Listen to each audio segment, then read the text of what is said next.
Rescue and mop-up operations are continuing for a sixth day in KwaZulu-Natal following those devastating floods that we've seen.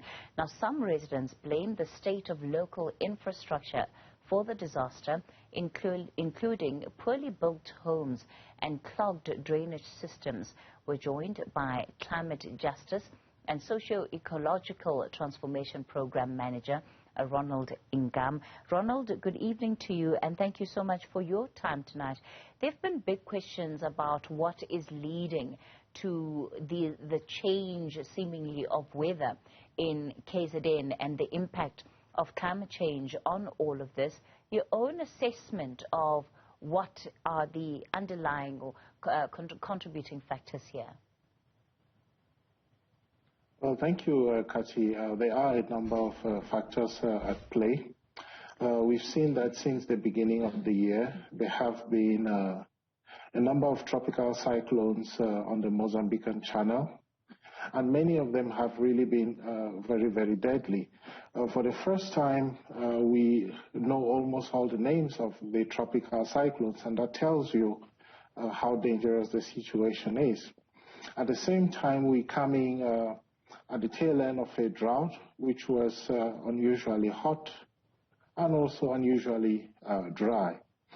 These events really are going to intensify. We've seen that the drought situations in South Africa have already intensified. And very often, we usually think that when we talk about climate change, it's just that the weather is going to be hot. In fact, that is not the case. There are many different increases in extreme and intense weather events, and flooding is really one of them, what we're seeing at play in KwaZulu-Natal. When we look at the type of changes that need to be made, particularly in an area like KZN, I think it's becoming apparent now that the same approach that was used to build infrastructure, to even build the disaster management programs of the government, that those are going to have to be changed. That is very clear, Kathy. If we look at what happened in Europe over the summer, we had Belgium, which had flooding, and the cost of that was almost 15 billion US dollars. We look at Germany. The bill there was almost 60 billion US dollars worth of property damage. In England, it was the same thing. And so these cycles are repeating in South Africa. And we also know that recently in Sierra Leone, I think 2017, we had mudslides which killed about 1,000 people. What is happening is that when it starts raining, the rain, it buckets down so frequently and so much that the earth really doesn't have enough time to soak and absorb all the water down into the aquifers before it rains again. And so when it becomes waterlogged, we have the kind of mudslides that we are experiencing. And so if Premier Sitlezi Kalala is talking about a road bill of only of up to 6 billion rand already, only for roads, you have to start thinking about the houses, the water, the piping and sewerage, etc., etc., etc. Really, South Africa and the rest of the African continent, for that matter, need to start rethinking how we build our houses and how we build our cities. Steep slopes are going to be a no-no. Areas around rapidly filling up and flowing water sources are going to be a no-no. And town planning needs to be really, really careful about where people build moving forward. It is an alarm that has been sounding for a very long time, and unfortunately it has come to this. Ronald, the president, reflecting on the impact of the flood, said he was hoping that this was going to be a big wake-up call for the country about the reality of climate change, and that, we need to speed up processes where we can, particularly to transition, even if it's to greener energy, etc.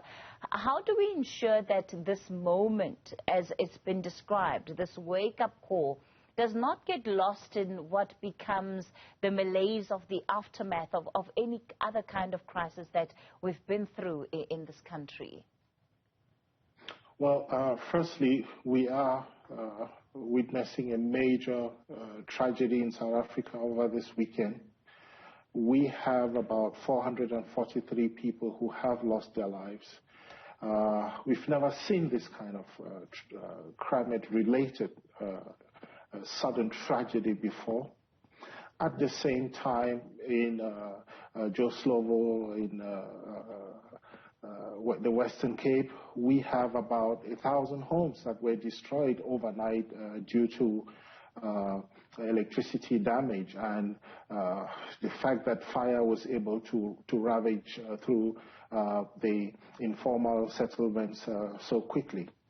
And so all of these things, a confluence, and if we add to that the day zero that have happened in the Western Cape and in the Eastern Cape as well, all of this really conjugate to tell us that this story is a clear and present danger.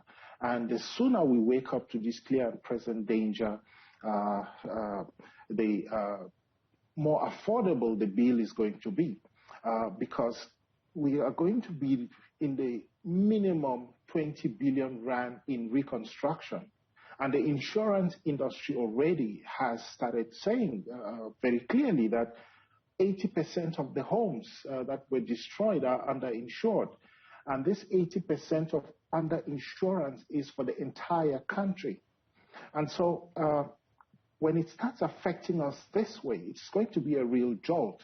And so it is very necessary, it is imperative, not just for national level government, but also for provincial governments to take this as a clear and present emergency and start treating it like one on the same scale as COVID.